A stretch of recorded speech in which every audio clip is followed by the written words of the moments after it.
We're going to go ahead and continue our media availabilities for today. We're joined by Chris Buescher and special guest Brad Keselowski. Guys, you guys are here in Chicago. Have you had any time to check it out, look at the road course, feelings for this weekend? Nothing yet, but we have checked out 4 different entrances of this building so far, so we're off to a good start. And track walk is coming next. I guess it's not an officially open track walk, but everybody else is posting photos, so we're going to take off. Yeah, I mean, you guys are so important that we came here first.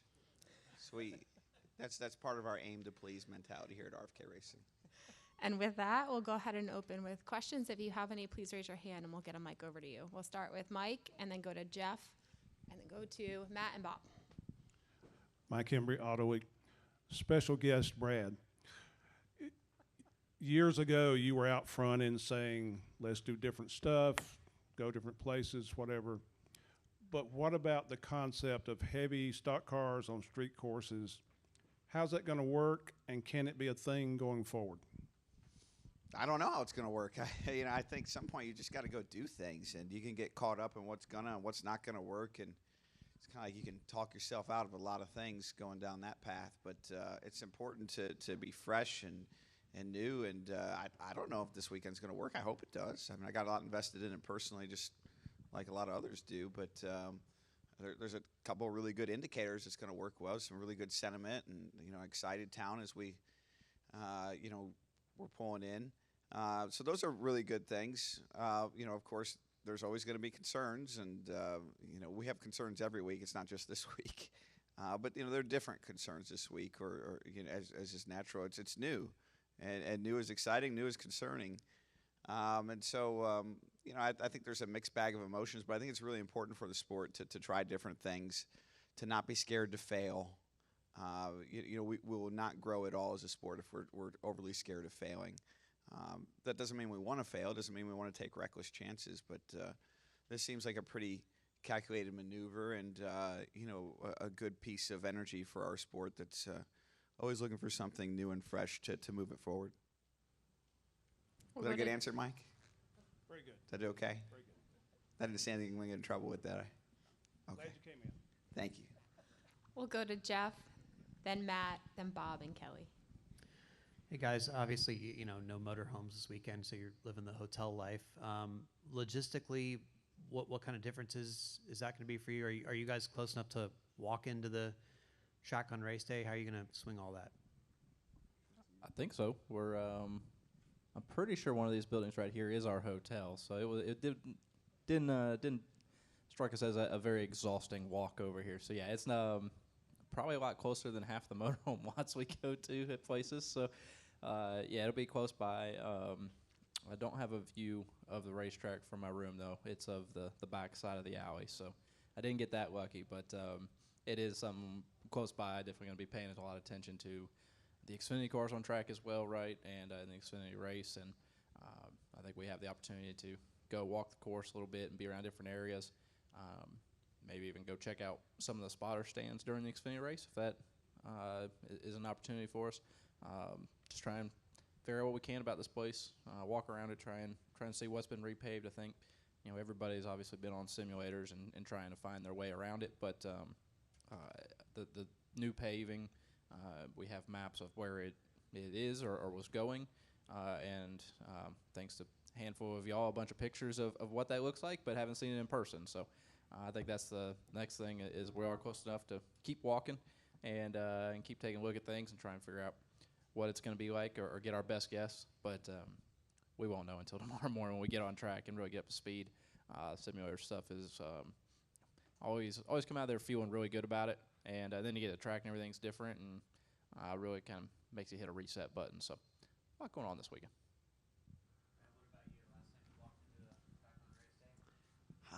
Has to be like Mexico, maybe. I think the drivers in that normally, having buses is a reflection of the fact that most tracks, there's really nowhere close to stay, or there's not the amenities that you need to be able to be at your best. So here it's a little bit different. I mean, the hotel is right here, and there's an actual restaurant, and there's places and things that you can do to take care of yourself and be prepared. So I'd actually prefer this because it's a lot cheaper than driving our bus up and down the road every week, and certainly a lot cheaper than buying the bus. But don't tell my wife or bus driver that part. But yeah, it actually worked out quite nice. We'll go to Matt, and then Bob, then Kelly, then Jerry. Matt Weaver, sportsnot.com. Brad, is there anything that you guys are doing differently from a marketing or activation standpoint from like a standard race, keeping in mind that the audience is going to be drastically different? So many people who are probably not NASCAR fans, keeping in mind the opportunity to grow the sport. Is there something different that you guys are trying with this atmosphere?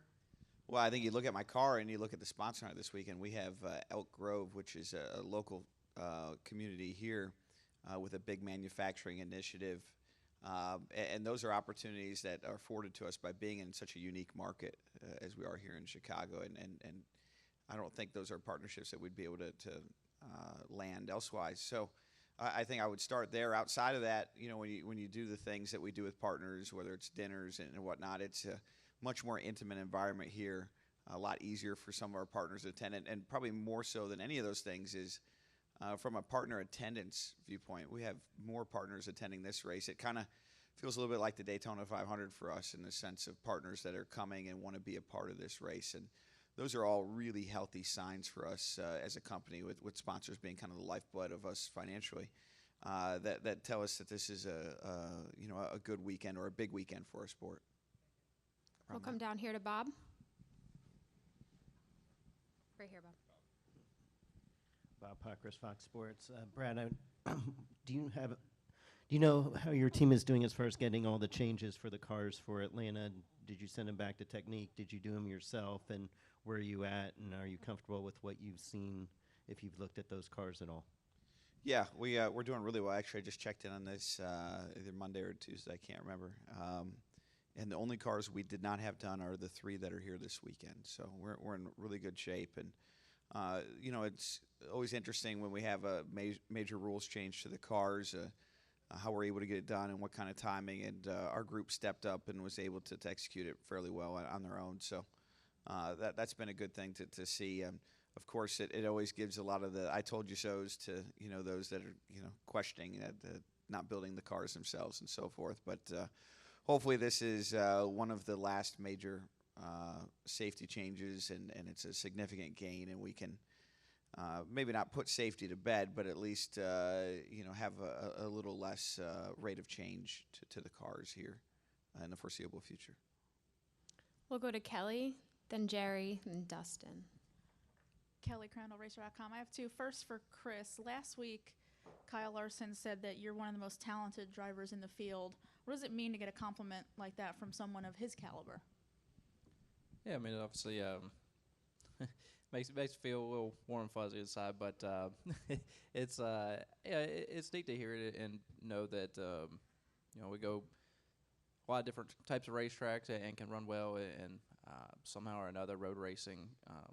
I've found my name in the hat more than I ever anticipated, but it's just something that's clicked on pretty early in my racing career, and feel like get to talk about it a little bit more when we go places like this, where we get to turn both directions.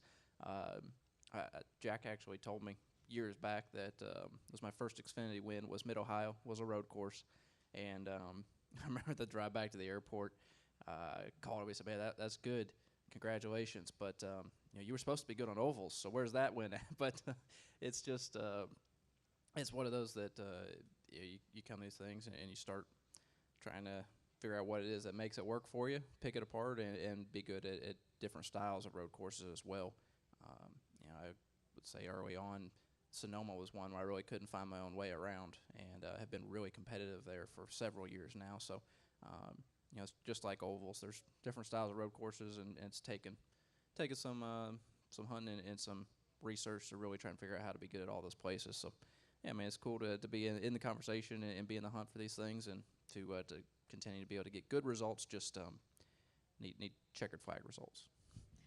And for both of you, as Chris, you had said a minute ago about watching the Xfinity Series race, how different will it be from any other weekend of how plugged in you will be tomorrow to watching that race? And you talked about maybe looking at the spotters and where they're going to be positioned.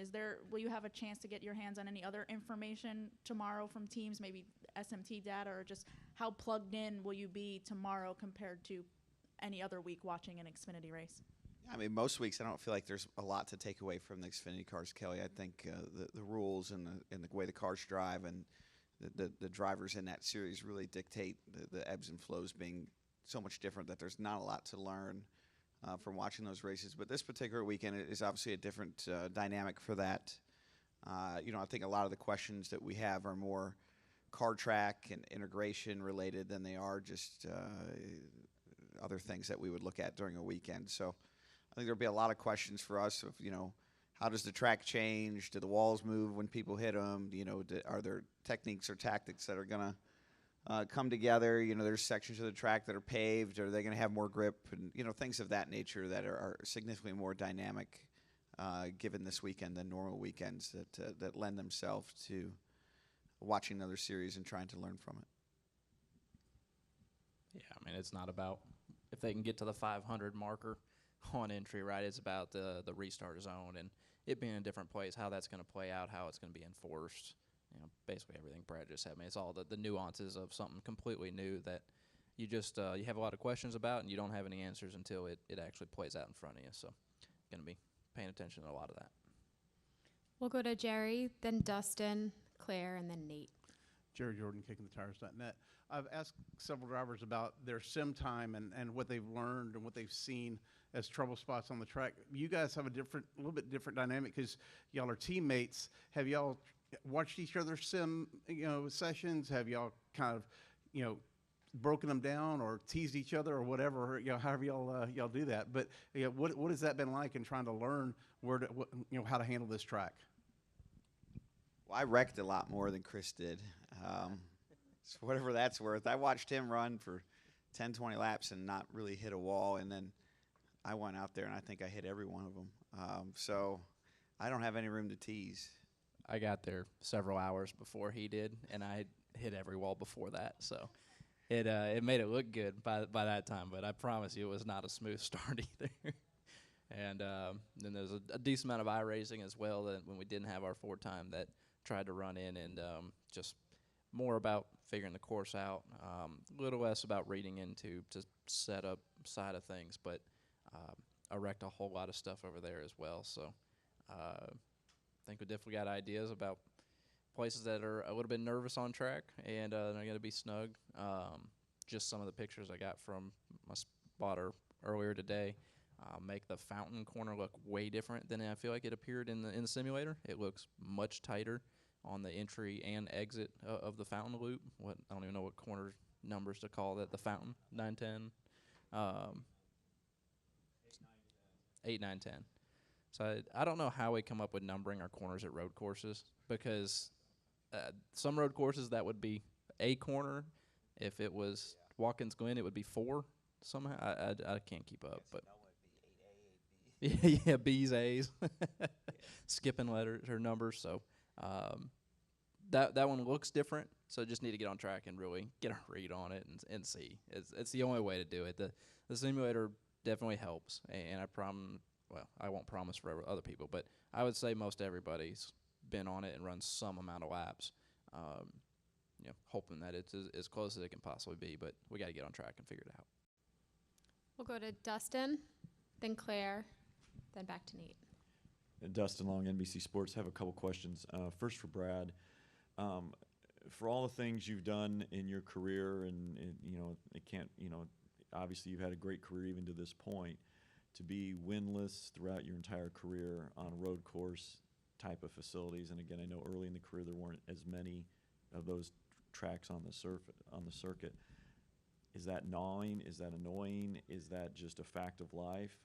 How do you view as somebody who's highly motivated and talented to have the goose egg in a particular spot like that?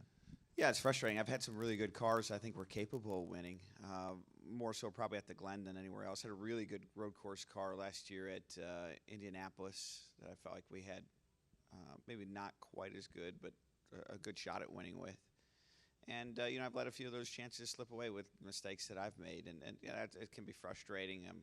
Some of them circumstantial, but at the end of the day, the burden falls on me to make that happen. But yeah, I mean, it's not the stat I want to have for sure.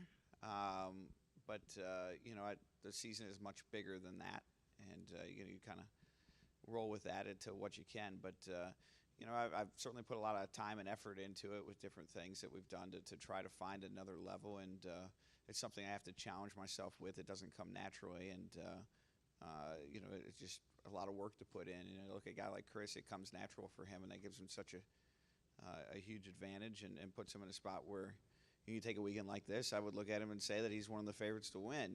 He's got the natural talent to be able to pick these tracks up and immediately dissect them and figure out what he needs to go faster and to not put himself in risky positions. So that hasn't come as easier for me as easy for me as I would have liked it to have. But ultimately, it's still got lots of opportunities in front of me, and I'm going to continue to grind and put the effort in and hope for the result. And Chris, you mentioned earlier about maybe for Xfinity going out to spotter locations and seeing what they can see.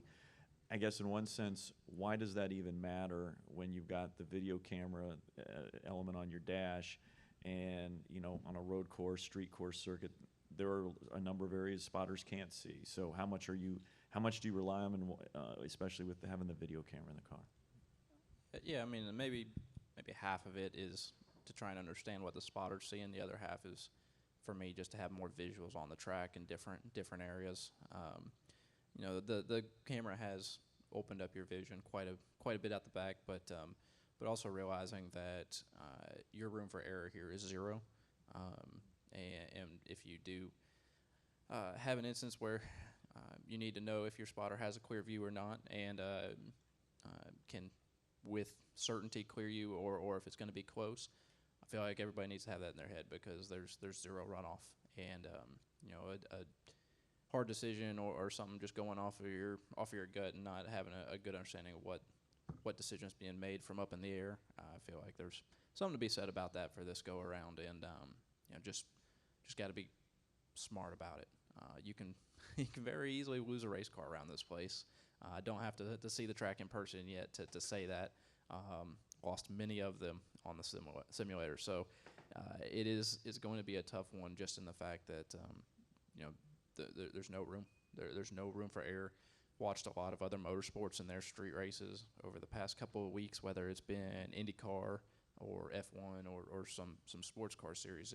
It's tight, and one person's mistake can cause 3, 4, 8 people to have a really bad day, right? So need to make sure run as clean as race as possible to put us in the best spot to be able to set up for a win at the end. Did you watch those because you're motorsports and you're a motorsports fan, or were you trying to learn something from watching the Detroit IndyCar race or something else like that? Yeah, I mean, there's I love racing in general.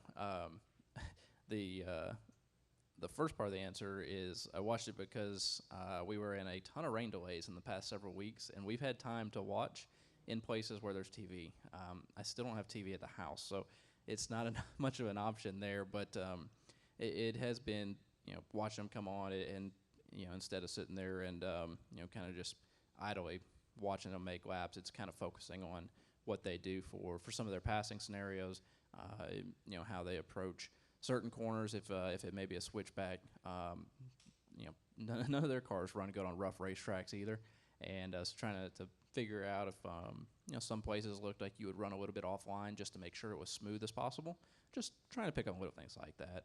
It is something that I've dove into a little bit more, just knowing what we were getting ready to come up against here. We'll go to Claire. Claire Beeline, Sirius XM NASCAR Radio. Brad, can you start, and then Chris, talk about, and I know it's hard to figure out the mentality of the drivers as a group, but there's a possibility you guys could be real finesse, and it would be really, at the start of the race, kind of plain, because you guys have to figure it all out. Don't want to mess your cars up, right? What do you think the mentality is? Give less at the beginning, that the mentality of the group is, we'll do this cautiously at first, or that there be a rogue group that will stir it all up? I would expect this race to look very similar to the first race we ran at the Roval, where A few people, including hopefully none of us, but we'll get humbled very quickly in practice qualifying and maybe even start of the race, and then that will settle it down, and then at the end it will turn into some pretty tough racing. So I always feel like in motorsports you can feel almost the vibe of the competitors. You go to Daytona every year for the 500, and you have the duels, and one race there's a lot of wrecks, the other one there's not. And if you're in the second race and there's no wrecks, you go, damn, I'm hosed. And because you get a feel for the ebbs and the flows. And then you look at a race like this, and it's going to go up and down wildly. If you have a very smooth practice session, expect the qualifying session to be a disaster, and vice versa. So I think you'll see that a lot here over the course of the next 2 days, where the race flow and ebbs will have these big moments where it gets really calm, and then it ramps up really quickly and then dies down when everybody starts to see the consequences. So I would expect a race with a lot of variability in it. Claire? What do you think, Chris? And is it just take one or two to screw that all to heck, Ultimately, yeah. But I think that I guess we talked a little bit about it, that when we go road racing, we've had some really good races. We've had some that have, frankly, been a little bit embarrassing for us, as a collective group. And so look at the styles of racetracks that have put on good racing and have been a little bit more tame at times. It typically involves having track limits, actual track limits. And we go to COTA and Indy, there's so much runoff space, whether it was grass that doesn't tear up race cars anymore, doesn't hook splitters, whether it was COTA is paved so much wider than the actual racing surface. When we go to Sonoma, the groove is asphalt. Don't be in the dirt, right? Dirt's going to go slower. It's going to cause you to find tire barriers, and that keeps everybody in line a little bit better. You've got that tenfold here. Was there 2 places, I think, that have a very minute amount of runoff room? Everywhere else is track limits are white line to white line, basically. And I think that, as a group, everybody knows that, and everybody realizes it, and everybody's got the same thing on their mind that we do, is knowing that if we want to win this race, we do have to be there at the end, and I think that will create some level of easing into things this weekend. To Brad's point, though, it takes one moment to change that energy, and it can go haywire really, really quickly. So we'll be ready for it if or when it does happen, but with it feel like it should be a little bit of a slower start. We'll take a final question from Nate. Thanks. Nate Ryan, NBC Sports. This is for both of you guys. At Nashville, no Fords in the top 10, and Brad, you had the highest finishing Mustang in 11th. Joey Logano was on Sirius XM this week, and he said he feels like most tracks, Ford is kind of down on horsepower and aero right now. And he wasn't like despondent, because he was like, hey, I was in this position a year ago and I won a championship, but he's locked into the playoffs. So I'm wondering, for you guys, what's that like, where you don't really have the luxury as much to wait for Ford to kind of catch up with other manufacturers and be in the playoffs, knowing that you still got to get there, maximize, maybe even win to qualify? What's the mood like, and I guess what's that outlook like, knowing that you're still kind of waiting for the cars to improve a little bit? Yeah, I mean, we had our quarterly luncheon this week, and the chance to address all the employees, and ultimately there's multiple kind of moods and reflections, I think, that come up. And the first one is we've made a lot of progress from where we were as a company last year, and that hasn't come easily. There's been a lot of work and effort put into that, and we're certainly very proud of that. But we also know that we have 9 really challenging weeks in front of us. With the cars are, I think, 11th and 12th in the point standings, and we have basically a 2-car cushion with the playoff. It's the way they work, and so over the next 9 weeks, I would not be surprised to see 2 new winners. Hopefully, we're one of them. If that's not the case, then we have both of our cars on the bubble, which is not a good place to be. So I think we look at these next 9 weeks, and yes, we'd like to win. But that's every week. But in absence of that, we need to be, really perfect. And, we need to capitalize on the opportunities that are in front of us and avoid any pitfalls or mistakes. So, looking at that, there's a lot of, it's a tense few weeks. And then, of course, if you make it through all that, which we fully plan to do, then you got to go execute in the playoffs as well, right? So, we know that that's not going to be easy. We know that's a big challenge, but we're still, like I said, this mixture of emotions where we're significantly proud of the progress we've made on most given weeks. We're in a spot to be one of the best Ford cars. We know that the Fords aren't where we want them to be, but we can't let that be our excuse. We need to control the things we can control. And I think as a company and as the respective teams have done a pretty good job of that. The upgrades that have been made to Chris's team and car over the last 2 or 3 months are really showing off with some investments we've made there in pit crew and other hard assets. So now we have 2 cars that are really in a good spot to contend. We just need a little more vehicle speed, and the vehicle speed is it can be frustrating. Some of it you control, some of it you don't, but. I'll be interested to see how the next few weeks play out. There's always opportunity to improve those things, and they show up in different moments. Sometimes they show up when you make your stuff better. Sometimes they show up when NASCAR enforces some things on everybody else, right? And so you can't give up hope on that being the case, and you need to continuously be positioned to take advantage of that. So. Outside of that, from the Ford perspective, Ford has a new car for next year that's, we think will address some of those concerns, at least the aerodynamic side of it. And, we have a lot of reason for optimism beyond this year, but we've got to make this moment we're in right now count. And weekends like this are kind of equalizer weekends. They're weekends that, I think those aren't good excuses for us. And so... we need to score a lot of points and if possible, get a win with one of our 2 cars. So, I think, framing like the conversation is really important to understand all the context. This weekend's a big opportunity for us. We know that when we go to the next Nashville-esque track that it's going to be very, very difficult for us to win. But we still need to do the best we can and get a lot of points so we can hold serve with our respective position. What he said. Summed that up really good. So I wasn't going to take the question first. So no, I mean just where he ended there is between all the road course racing we have coming up, super speedway racing, courses where we know we are very strong as an organization, as a manufacturer. There's a lot of really good opportunities ahead of us with understanding that there are a few that will be a little bit more challenging. But I think that over the next handful of weeks, we have the majority that that conversation really shouldn't matter to us. All right. Brad, Chris, thank you guys for joining us today, and good luck this weekend. Thank you. You're welcome, Jennifer. Thank you. And for our media friends, please meet Matt Humphrey in the back of the room ASAP. He will take you guys down to the big bus tour location at turn 12.